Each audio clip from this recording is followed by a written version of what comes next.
Like all crises in this digital age, such as COVID, Russia's invasion of Ukraine, a whole amount of conspiracy theories taking place and fake news, how do we know what is right and what is wrong? And now the Israeli-Palestinian conflict. We are asked to pick sides, yet media seems to be more biased towards Israel. So let us not be out of the ignorant ones, as in the times before. Read and learn from Allah's books and history. Use common sense and accept the knowledge that your heart feels. So how do we know which Jews are righteous and which are not? Let me first clarify. Judaism isn't Zionism. Zionism is a political philosophy, whereas Judaism is a religion. Zionism was founded in 1897, even though the history of Zionism began earlier. The Zions believe that according to the Torah, God made a covenant with the descendants of Abraham, Isaac, and Jacob, the patriarchs of Judaism. Zionists interpreted some of the Old Testament and the Hebrew Bible as God's promise for the promised land of Palestine to be given to the Jewish race forever. This ideology would have worked if it was a vacant land, but there are more than 2 million Muslims in Palestine, as the Quran mentions, but on account of their breaking their covenant, we cursed them and made their hearts hard. They altered the words from what was revealed, and they neglected a portion of what they were commanded to uphold. And you shall always discover treachery amongst them, except for a few. So pardon them and bear with them. Surely Allah loves those who do good. Quran Al-Ma'idah 13. So it's clear that the New Testament had changes which supported the Zionist belief, and hence Christians learned both the New and the Old Testament. This has caused different sects in Christianity and in Judaism. So the Zionists believe that Jews are the chosen people, and the promised land is the gateway to salvation and eternal life. So the Jews who follow the Babylonian Talmud are taught there is a distinction between Jews, the chosen people, and the non-Jews, such as Goyim or Gentiles. Their perception of themselves is higher and above all. Like I spoke in my previous videos about the destruction of the first and second temple, after about 70 years after Rome had conquered, in the 2nd century, they changed the name of Judea to Syria Palestina. At that time, the Romans expelled most of the Jews from the area. Jews went into different areas across the world. One controversial area that most Jews do not talk about are the Khazarian Jews. The Khazar Empire dominated a region from Ukraine to modern-day Russia, from the Middle Volga to North Caucasus and Crimea. Sheikh Imran Hussain gives a very good insight of the Caucasus Mountains and Gog and Magog if you watch one of his videos. The Khazars were members of their own tribes. No one really knows if they adapted Judaism. Some of them were called Ancient Western Turks. They took over the lands and they made idol pagan worshippers to convert into Judaism. Even though they said it was a political choice to convert them without any pressure, it's because they had the Byzantine in the west and the Islamic Caliphate to the south. The Khazarian Jews are different to the Bible Jews. Even after their fall, the Khazars continued to make history. By the 8th and 9th century, anti-Semitic conspiracy theories began forming around the Khazars, reporting conversion of Judaism, saying that they were building a secret empire which sought widespread control through financial gains. Given that Khazars moved into and settled in Eastern Europe, anti-Semites pushed the conspiracy that Ashkenazi Jews descending from Eastern Europe are not really Jews and are working to infiltrate other nations on the quest of world domination. The Khazars trope is also used to undermine the Jewish connection to Israel and therefore Israel's right to exist. It falsely declares Jews originated from the Caucasus region and were part of the Turkic Empire and own the Promised Land, the land of Canaan. Al-Masudi, one of the great Arabic sources, said that the Khazars converted to Judaism in the times of Harun al-Rashid. They fled and integrated in different societies that they called home. Some stuck with chief Jewish communities, while others mingled with Christian and Muslim communities. So now we know the difference between the real Jews and the converted Jews. Today, Ashkenazi Jews mainly descend from the Khazars, which in turn gave birth to Zionism. Zionists were considering a Jewish state.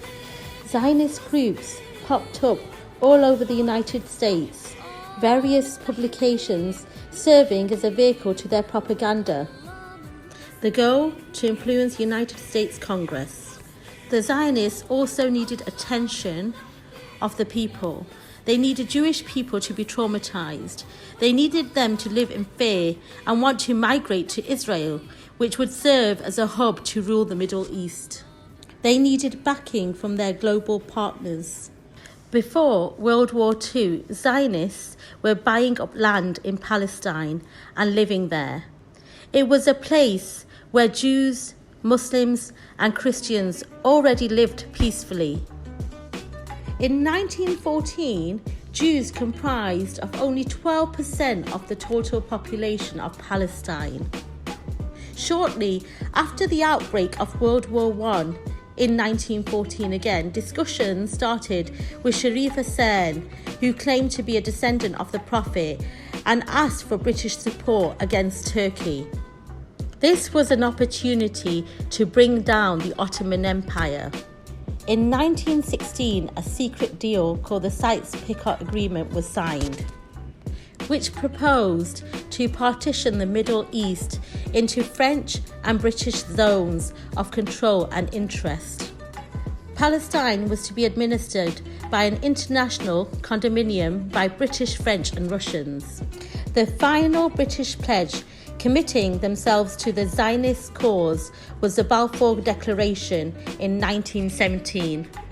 The Balfour Declaration, written to Walter Rothschilds by UK Foreign Secretary, promised the land of Palestine as a home to the Jewish people. Obviously, Palestine was an interest both to the Brits and to the Zions. And the Rothschilds, remember, funded both sides of the war, as they did with the Second World War too. This letter radically changed the status of Zionist movement. It promised support from a major world power and gave Zionists international recognition. Zionism was transferred by the British pledge from a quixotic dream into a legitimate and achievable undertaking. 5 weeks after the Balfour Declaration, Turkish forces were subsequently defeated and all of Palestine came under British military rule. In 1933, the Havara Agreement was signed. There are claims that Hitler was a Zionist, or at least a supporter, before his anti-Jewish policies turned him into a murderer. However, controversies aside, the Havara Agreement made it easier for German Jews to move to Palestine and for them to move some of their wealth out of Germany and into the country. In the years before and during World War II, thousands of European Jews fled to Palestine or other regions to escape hostility. After the Holocaust ended, Zionist leaders actively promoted the idea of an independent Jewish state. This rise of Zionism led to massive Jewish immigration. About 35,000 Jews relocated to the area between 1882 and 1903, another 40,000 between 904 and 1914. And in 1949, more than 249,000 Jew settlers moved to Israel in a single year. Before the State of Israel was established, Palestinians revolted. The Jews said it was because of their anti-Semitism, but Palestine was their home, and Arabs knew it was being attacked and taken away from them. I mean, come on, who gives away their homes? Do you know 700,000 Palestinians were forced from their homes when the State of Israel was created? Some people might call it ethnic cleansing. More and more of their land is taken every day. To make it easier to understand, more than 400 Palestinian cities and towns were systematically destroyed by Israel forces or repopulated with Jews. In 1947, United Nations proposed a resolution of partitioning Palestine into two states, a Jewish state and an Arab state, with Jerusalem under United Nations trusteeship, despite the opposition from the Arabs. These led to violent ongoing conflicts and war. In 1948, Israel declared independence, thus beginning the Israel and Arab War leading up to the 1967 Six-Day War. Israel's ruthless policies of land confiscation, illegal settlement and dispossession caused immense suffering to Palestinians, depriving them of their basic human rights. This war was with 5 surrounding Arab states, and Israel won and took over the Gaza Strip, the West Bank including East Jerusalem, the Sinai Peninsula, and the Syrian territory of Golan Heights. Once again, Palestinians became refugees in their own land. The Six-Day War helped Israel emerge with territorial gains extended over all former British Palestine. The Suez Canal crisis just before the war helped Israel gain confidence in military superiority and gave a new status of regional power. It has been more than 50 years since the Six-Day War, and Israel's occupation of the Palestinian territory has permeated in every facet of everyday life. From forced evictions, demolitions, or forced transfers of their homes, restrictions on even access to water, land, or natural resources, Israel's apartheid system that affects the movements and rights of Palestinians, tens and thousands of lives being taken. And if that is not enough, Israel puts up a wall between territories, making the Gazans feel imprisoned, turning it into one of the first biggest open-aired prison, with over 2 million people trapped inside. And yet, Palestinians are not even allowed to respond or defend themselves. And when they finally responded through limited arms and means, Israel, one of the highest military powers, used it as an excuse of having to defend itself, even though they have been bombing Palestine for decades, and, which makes me so sad, they have the backing of powerful nations. The countless bombings Palestinians have to suffer, including the recent bombings of a church and a hospital. And then you have countries like the United States playing both sides, giving more than $260 billion in combined military and economic aid since World War II to Israel, and more than $10 billion for its missile defense system and Iron Dome, which somehow didn't pick on Hamas's attack. And then also playing the other side by giving $100 million in humanitarian assistance to Palestine. Israel has committed atrocious human rights violations against Palestinian people, which have been documented in the United Nations. They are going through countless bombings and attacks every single day of their life, in every way of their life. Remember, the Zionists have a lot of power over the politicians of today, over the media of today. Of course, it would create hate between Palestinians and Israelis, but they still, with respect, don't involve themselves with mass killings of children, elderly, and women. Ask yourself, after all the information I have given, do you really believe in media and what they told you about the Vietnamese war, about Ukraine, COVID, about 9/11, the Iraq-Iran war? Just do your own research and read and learn. This is just a build-up for the next superpower, the Greater Israel to be formed, the one world order to be placed, and the third temple to be made. It's a war of just good and evil. This inhumane, brutal way of ethnic cleansing. Just think, whose side are you on?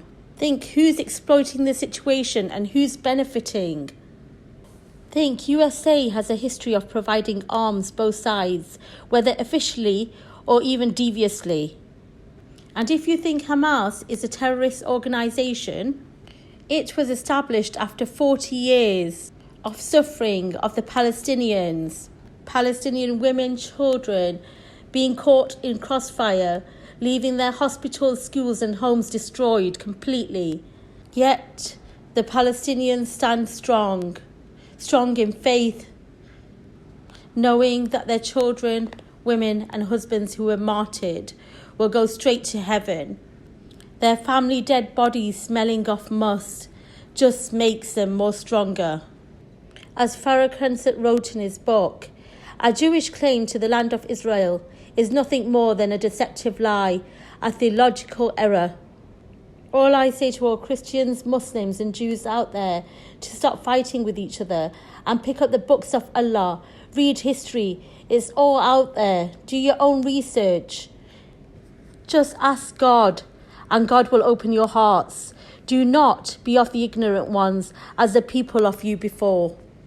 When people don't stand up against an oppressed state, Allah punishes those people as well. Be careful. If they came to the homes of Palestinians, tomorrow they can come to your homes too. May Allah protect the people of Palestine and may leaders stand up in the world. Pray, donate, do whatever you can and spread this message across, the truth about Palestine.